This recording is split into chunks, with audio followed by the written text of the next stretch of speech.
Hi, it's Jordan Teen 1, and in this video I'm going to be sharing with you the grid pattern for my new Frozen bracelet. And this is my first one, and I will have a second one coming out. But on this one the characters featured are Elsa, Olaf, and Anna. So I'm really happy with the way it turned out. It's actually pretty hard to do people faces on these bracelets just because you're really constrained to just those 7 rows, but I think the characters do resemble themselves, and so I hope that everyone likes it too. To make this bracelet you can use either the Alpha Loom or the full-size Rainbow Loom, and I do prefer to make it on the Alpha Loom for a few reasons. I like that the pins are spaced a little bit farther apart width-wise so your bracelet can grow down a little bit easier. And I also like that the pins are closer together lengthwise. That way your tie bands, those clear bands, don't have to stretch quite as long. And then, of course, you have your Alpha comb that has the 7 hooks, which helps you loom a lot faster. But I know that not everybody has access to an Alpha Loom, so you can definitely do this on the Rainbow Loom, and if you need a little bit more instruction of how to, I do have a tutorial you can look if you need a little extra help. And you would want to have your pins spaced in line with one another, and then you would just use 7 sets of pins that are straight across. And you only have to work with 2 rows, so you can remove your 3rd row if you want to, but you can leave it on too. It's totally up to you. To make the bracelet, I used 378 of the colored bands and then 53 of the clear.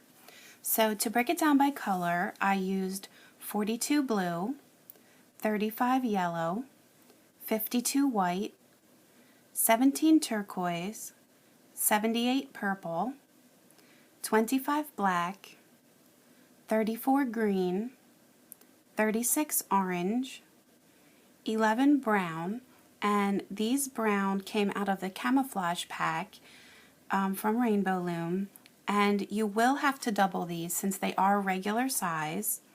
And then I used 48 of the skin tone, and again you're going to have to double them since they're regular size.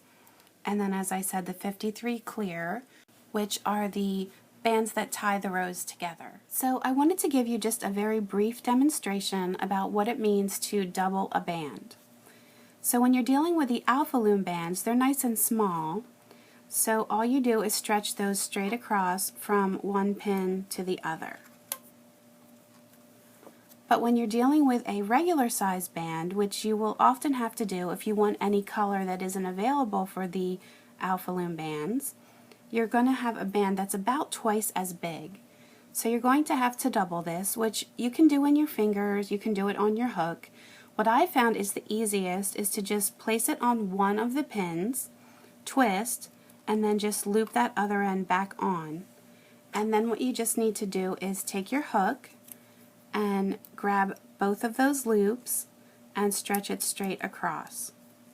So basically now you've just doubled that, so it's going to be about the same width as your regular Alpha Loom band. So here's the bracelet once again, and I'm going to be adding a grid pattern above my bracelet, so then you can just pause your video and follow along with it to make your own bracelet. So I just want to tell you a little bit more specifics about this particular bracelet. I used 54 rows, and so the measurement is about 7.5 inches in length. So it's about 7 rows equals 1 inch, give or take a little bit. If you are working with an Alpha Loom, they do have a template on the back of the instructions that you can measure your wrist to get a better idea of how long you need to make your bracelet. So I would say if you're making this for a child, you're probably not going to be able to fit all 3 characters on, so you'll have to mix and match. And as I said earlier, I do have a second bracelet that's going to include 3 other characters, so you can also mix and match with them as well. So if you do need to cut down on the size at all, you would want to do that either on the end rows, and there are 2 rows on each of the ends, and then in between the characters you could eliminate some of those rows. With the color blocking here, I did 2 rows of each color in between, so there's actually 4 rows that are separating the characters. But if you had one solid color background, you could leave just 1 row in between the characters and it should work out okay. I hope that everyone loves their new Frozen bracelets.